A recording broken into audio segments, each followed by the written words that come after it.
So ninth से start करते हैं। आपका नाइन्थ का जो था, नाइन्थ में क्या क्या चैप्टर्स पढ़े हैं बच्चे आपने? विजिबल है बच्चे? स्क्रीन विजिबल है? आवाज ऑडिबल है? चलिए, बेटा नाइन्थ में आपका फर्स्ट चैप्टर जो होता था वो मोशन के रिलेटेड होता था, ठीक है। मोशन था, फिर ग्रेविटेशन था, ठीक है, साउंड था या एकॉस्टिक्स जिसे तुम कहते थे, तो ये फिर फ्लोटेशन वाला चैप्टर था एक, जिसमें प्रेशर वगैरह के केसेस थे, ठीक है, कि बैग हम उठाते हैं तो हमें दर्द क्यों होता है, वो काफी क्वेश्चंस थे आपके नाइन्थ के, ठीक है। फिर टेंथ में आप आए, टेंथ का आपका चैप्टर शुरू हुआ पहले लाइट का, रिफ्लेक्शन रिफ्रैक्शन हुआ शुरू, फिर लाइट के बाद क्या था? ह्यूमन आई था, ठीक है। ह्यूमन आई के बाद आ गया करंट इलेक्ट्रिसिटी, फिर उसके बाद आपने पढ़ा मैग्नेटिज्म या मैग्नेटिक इफेक्ट ऑफ करंट, है ना, ये मेन थे। फिर आ गया सोर्सेज ऑफ एनर्जी। तो हम क्या करेंगे इन सब चैप्टर्स में से, क्योंकि ये नाइन्थ जो है बेटा, नाइन्थ के ये सारे चैप्टर्स जो हैं ये 11th में है। टेंथ आपने फिर थोड़ी थोड़ी पढ़ी हुई है, और अभी थोड़ा पहले ही जल्दी मतलब ज्यादा गैप नहीं हुआ है, तो you know something little about them, but ninth का गैप काफी ज्यादा हो गया, तो we will go firstly for 11 ninth one, ठीक है। तो चलिए थोड़ा सा आज स्टार्ट करते हैं नाइन्थ के चैप्टर से, that is motion,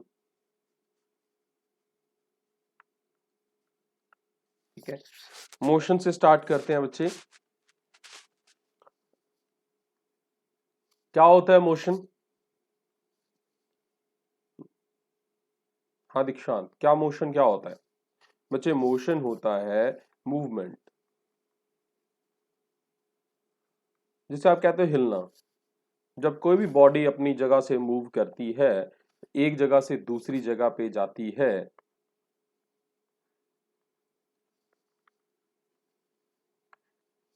you would say that is motion. तो मोशन के लिए आपका पॉइंट जो है, जो पोजीशन है, दैट शुड बी चेंजिंग। और कितना चेंज हो रहा है, ए से बी में जाने में कितना डिफरेंस है, दोनों पोजीशंस के बीच में कितना डिफरेंस है, इसको हम कहेंगे डिस्टेंस या डिस्प्लेसमेंट, ठीक है जी। अगर ये आप ए से बी स्ट्रेट लाइन में जाते हो तो वो बन जाता है डिस्टेंस या डिस्प्लेसमेंट, लेकिन अगर कर्व में जाते हो क्या बनेगा? सिर्फ डिस्टेंस ही बनेगा। तो डिस्टेंस जो है, याद रखना है, डिस्टेंस जो है दैट कैन बी स्ट्रेट और curve, but displacement will always be a straight line,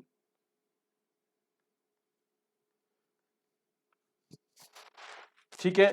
तो मोशन की बात की हमने, तो मोशन हो गया मूवमेंट, या आप कह सकते हो change in position, change in position. तो अगर चेंज नहीं होता पोजीशन में, कोई भी चेंज नहीं होता, so we would say the body is at rest. जब बॉडी रेस्ट में होगी उस समय आपके पास डिस्टेंस या डिस्प्लेसमेंट का वर्ड जो होगा that will be zero, that will be zero. कोई डिस्टेंस ट्रेवल नहीं होगा क्योंकि आपने पोजीशन चेंज नहीं की। अब दूसरी बात, जब आप डिस्टेंस की बात करते हो, आप ए से बी पॉइंट पे गए, आप यहां से भी जा सकते हो, ये पाथ ले सकते हो आप डायरेक्टली यहां से यहां भी जा सकते हो, ठीक है। अब जब आप गए हो पाथ नंबर 1 से और गए हो पाथ नंबर 2 से, छोटा कौन है? पाथ नंबर 1 बड़ा है बेटा, path number 1 is greater than path number 2। ठीक है, तो बच्चे लेकिन दोनों डिस्टेंसेस आपने ट्रेवल किए हैं, दोनों ट्रेवल किए हैं, बट छोटा जो है वो पाथ नंबर 2 है। दोनों ट्रेवल किए हैं मतलब वो डिस्टेंस है। तो डिस्टेंस वो होता है जो एक्चुअली ट्रेवल किया जाए। क्या होता है? जो एक्चुअली पाथ ट्रेवल्ड होता है, एक्चुअल पाथ ट्रेवल्ड होता है, दैट इज डिस्टेंस। हो सकता है वो कर्व हो चाहे स्ट्रेट लाइन हो, पाथ नंबर 1 हो पाथ नंबर 2 हो, हमें कोई भी लेना देना नहीं है। लेकिन छोटा कौन है? 2 नंबर। 2 नंबर छोटा भी है और स्ट्रेट भी है। हाँ, वो डिस्प्लेसमेंट। दूसरी चीज, डिस्प्लेसमेंट का जरूरी नहीं है कि वो ट्रेवल्ड हो, मे और मे नॉट बी ट्रेवल्ड।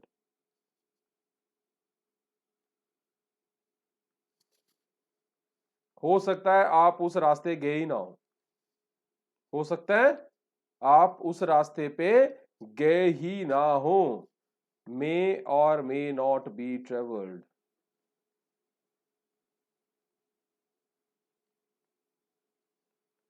लेकिन वो रास्ता क्या है? सबसे छोटा है, फिर हम उसे कहेंगे डिस्प्लेसमेंट। तो एक्चुअल पाथ हो गया डिस्टेंस, स्मॉलेस्ट पार्ट हो गया, शॉर्टेस्ट पाथ हो गया डिस्प्लेसमेंट। ठीक है जी। दूसरी चीज, अब जो आपका डिस्टेंस है, जो आपका डिस्टेंस है वो क्या है? उसकी कोई पर्टिकुलर डायरेक्शन नहीं है। आप ए से बी आपको जाना है, इसमें इनिशियल और फाइनल पॉइंट कन्फाइंड है, फिक्स्ड है, बट रास्ता कोई फिक्स नहीं है। तो कोई भी नो पर्टिकुलर डायरेक्शन, आप कहीं से भी जा सकते हो, कहीं से भी चले जाओ, सिर्फ आपका एक ही गोल है, you have to reach point B whatever may be the path. So एक ये हो गया। बट डिस्प्लेसमेंट में, डिस्प्लेसमेंट जो है वहां पे फिक्स्ड डायरेक्शन है। क्यों डायरेक्शन फिक्स्ड क्यों है?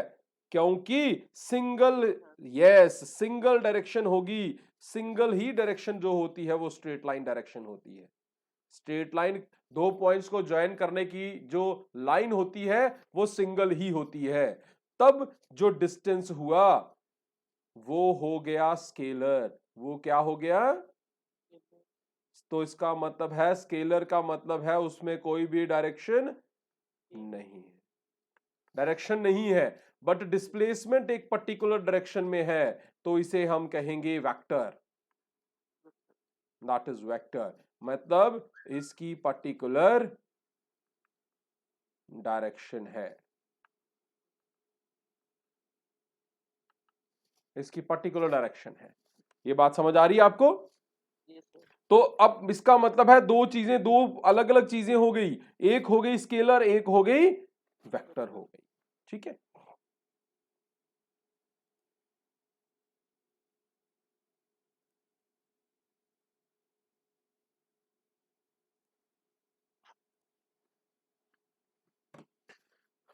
चलिए स्केलर वेक्टर भी पता चल गया हमें कि डायरेक्शन होती है। अब डिस्टेंस और डिस्प्लेसमेंट से थोड़ा आगे चलते हैं, एक टाइम वाला कॉन्फ़िगरेशन भी लेते हैं। तो पहला कॉन्फ़िगरेशन आपका आ गया स्पीड, दूसरा आ गया वेलोसिटी। बेटा जब हम डिस्टेंस के साथ टाइम ले लें तो स्पीड बन जाएगा, डिस्प्लेसमेंट के साथ टाइम ले लें तो वेलोसिटी बन जाएगा। तो ये रेशियोज हैं किसकी?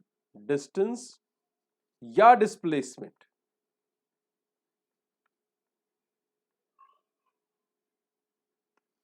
किसके साथ? टाइम के साथ। डिस्टेंस अपॉन टाइम करोगे तो स्पीड बन जाएगा, वेलोसिटी ऑफ टाइम करोगे तो डिस्प्लेसमेंट बन जाएगा। तो स्पीड में भी डायरेक्शन नहीं है, स्पीड भी आपका स्केलर है, वेलोसिटी भी वेक्टर है। ये चीजें काफी आपको पता भी हैं। अब हमारे पास ये स्पीड और वेलोसिटी तो पता चल गया, अब मेरे पास डेफिनेशंस आ गई हैं दो। कि स्केलर क्या होता है और वेक्टर क्या होता है। तो जब हम इन दोनों को डिफाइन करते हैं तो सबसे पहले मुझे पता होना चाहिए कि फिजिकल क्वांटिटी क्या होती है। फिजिकल क्वांटिटी क्या होती है, what is a physical quantity. क्योंकि स्केलर और वेक्टर आप जिस चीज को बना रहे हो वो क्वांटिटी है, उसे हम मेजर कर सकते हैं। तो फिजिकल क्वांटिटी क्या होती है, जिससे हम, ये अगला टॉपिक भी है आपका, विच कैन बी मेजर्ड, जिसे हम क्या कर सकें, मेजर कर सकें, नाप सकें, तोल सकें, दैट इज फिजिकल क्वांटिटी। तो फिजिकल क्वांटिटी हो गई जिसे हम मेजर कर सकें। तो जो फिजिकल क्वांटिटी, वो फिजिकल क्वांटिटी जिसे मेजर करके बस सिर्फ मेजर करें और कुछ एक्स्ट्रा ना हो, physical quantity having magnitude only, बस जिसकी सिर्फ वो नाप तोल की वैल्यू ही आए, उसके साथ डायरेक्शन ना हो, इज नाउन एज स्केलर। जिस क्वांटिटी का सिर्फ नाप हो, उसमें और कुछ नहीं है, उसका डायरेक्शन से कोई लेना देना नहीं है, that physical quantity is known as scalar. But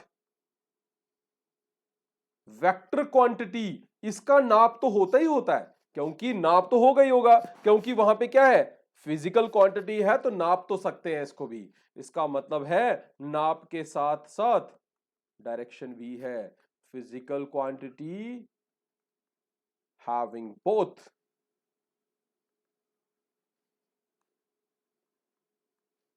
magnitude and direction,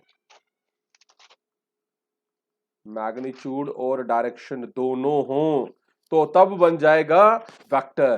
तो स्केलर हो गया जिसमें सिर्फ मैग्नीट्यूड हो, और वेक्टर हो गया जिसमें मैग्नीट्यूड के साथ साथ क्या हो, डायरेक्शन हो। ठीक है जी। तो स्केलर्स की क्या क्या है आपके पास एग्जांपल्स। पहली एग्जांपल हमने ले ली डिस्टेंस, सिर्फ पता है कि ये पाथ है, कितना पाथ है वो पता है, किस डायरेक्शन में है वो पता नहीं है। स्पीड है, रेशो है भाई डिस्टेंस की टाइम के साथ, टाइम खुद है, क्योंकि टाइम की कोई डायरेक्शन नहीं है, टाइम सिर्फ बदलता है, किस रास्ते जा रहा है। आप नॉर्थ से साउथ चले जाओ, साउथ से नॉर्थ चले जाओ, घूम के साउथ से ईस्ट नॉर्थ ऐसे घूमते घामते चले जाओ, still then the value of time would remain changing only, particular कोई नहीं है।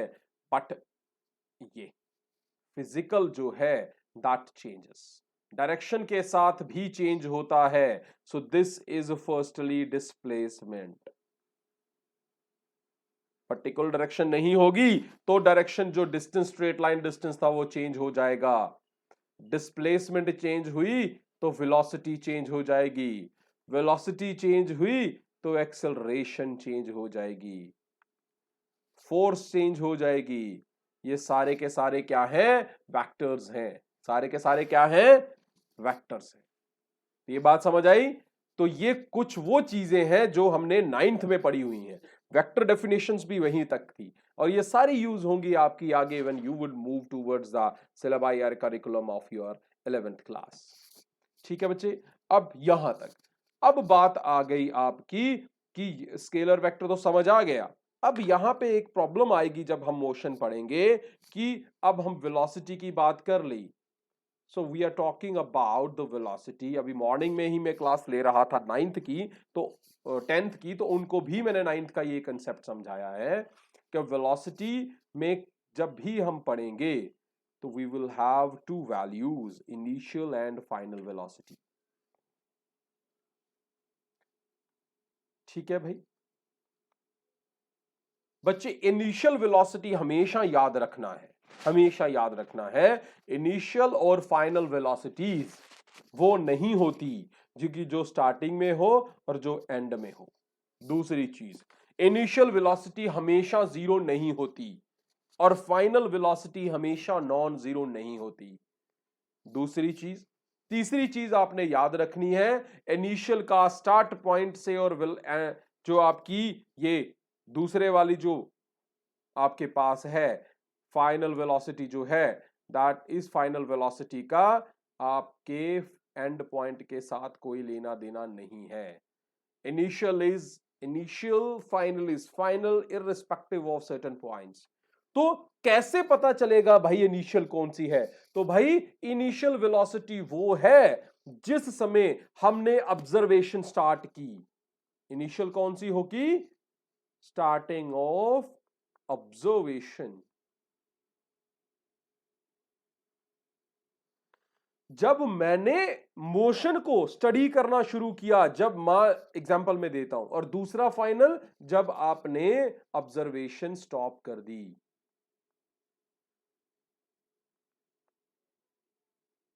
मान लीजिए आप आए पॉइंट एक्स से पॉइंट वाई पे, दिखाई दे रहा है? अब मान लो मेरा कंसेप्ट ये है कि पॉइंट एक्स से आए तो जो पॉइंट एक्स पे मेरी वेलोसिटी होगी दैट विल बी माई, और वाई पे जो होगी वो फाइनल होगी। ऐसा नहीं होता, हो भी सकता है और नहीं भी।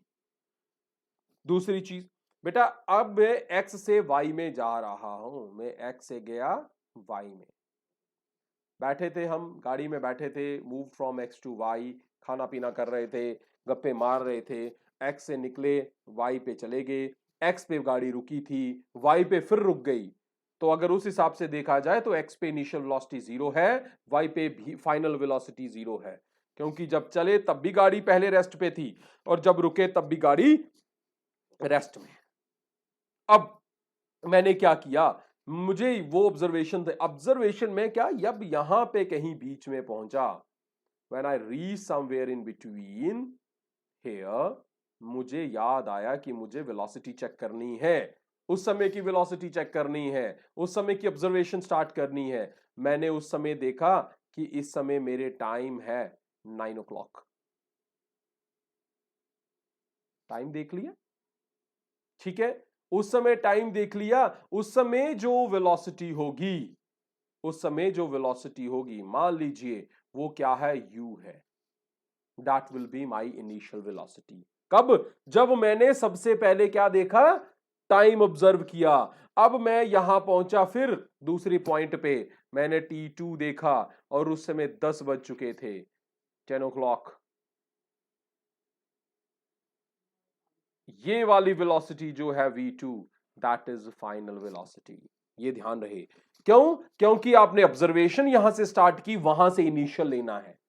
अब जरूरी नहीं है कि इनिशियल या फाइनल, मैंने क्या कहा, इनिशियल 0 हो और फाइनल नॉन 0 हो। हां, अगर आपका टाइम t2 जो है वो यहां पे देखते, भाई 9 बजे मैं यहां था, 10 बजे यहां हूं और इस समय आते ही मेरी गाड़ी रुक गई है, तो at time that velocity, final velocity क्या हो जाती, 0 हो जाती।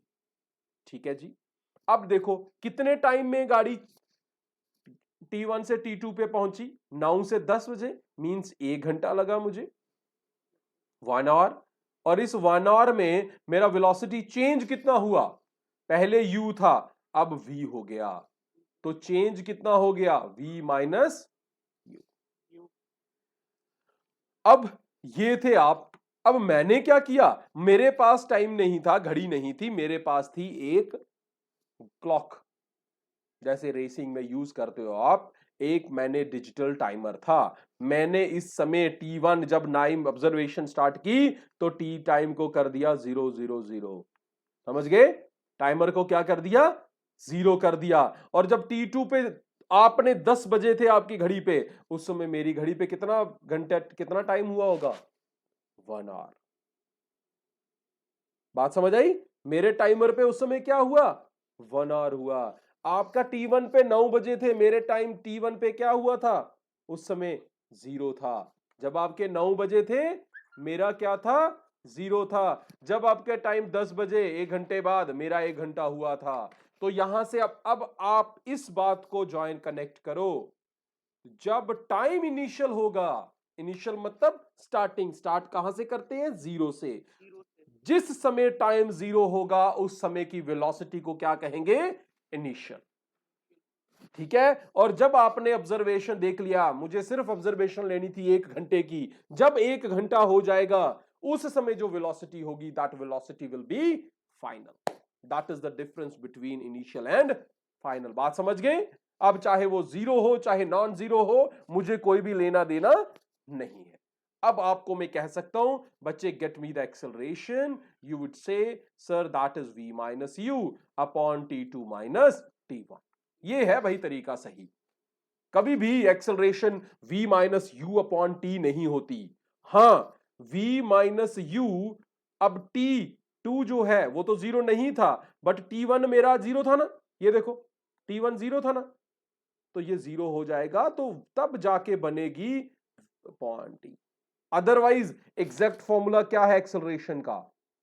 a is equal to v minus u upon t2 minus t1। ठीक है बच्चे, तो यहां से मिल गई acceleration. Acceleration is equal to change in velocity upon, ध्यान से, टाइम नहीं होता कभी भी, टाइम इंटरवल होता है। क्या होता है? Time interval. टाइम का नहीं पता होता, टाइम इंटरवल होता है। Time interval means the time taken to move from initial to final velocity. जब इनिशियल शुरू हुई, जब फाइनल पहुंचे, दोनों में जो टाइम था उसे कहेंगे टाइम इंटरवल। टाइम इंटरवल मतलब गैप। वो गैप कितना था, टाइम के बीच में गैप कितना था, जितने में आपकी वेलोसिटी चेंज हुई। सो दैट इज योर ए। और अब आपके पास एक बात और बता दूं, अब आपकी वेलोसिटी को आप किससे डिवाइड कर रहे हो? टाइम से। किसको वेलोसिटी से किससे कर रहे हो डिवाइड? बच्चे, जब भी कोई भी फिजिकल क्वांटिटी टाइम से डिवाइड होती है, किससे डिवाइड होती है? टाइम से, तो हम कहते हैं हम उसका क्या निकाल रहे हैं? रेट निकाल रहे हैं। क्या निकाल रहे हैं? रेट का मतलब क्या है? Physical quantity divided by time. अगर फिजिकल क्वांटिटी वेलोसिटी है तो वो बन जाएगा रेट ऑफ टाइम। तो एक्सेलरेशन क्या बन गई? Rate of time, rate of change of velocity. समझ आई बात? तो चेंज ऑफ वेलोसिटी को किससे डिवाइड कर दिया हमने? टाइम से, तो बन गया रेट। क्या बन गया? रेट बन गया। तो वेलोसिटी को टाइम से डिवाइड कर दे तो रेट बन जाता है। तो बात समझ आई है आपको? ठीक है, यहां तक इतना ही रखते हैं आज। ठीक है, थोड़ा रिवाइज करेंगे, पहले हम पुराने लेक्चर सारे रिवाइज करेंगे, then easily we will move towards the curriculum of the first chapter of the your NCERT as well as your 11th class। ठीक है बच्चे, यहां तक कोई क्वेश्चन है बच्चे आपका तो वो पूछ सकते हो। तो अदरवाइज आप इसे रिवाइज करो, इसको ध्यान से थोड़ा सा टाइम दो, और जो भी क्वेश्चन होगा कल स्टार्टिंग में पहले आपके क्वेश्चंस लिए जाएंगे। ठीक है बेटा? ठीक है बच्चे, चलो ठीक है बेटा, see you tomorrow in the class, same time. Okay, good bye.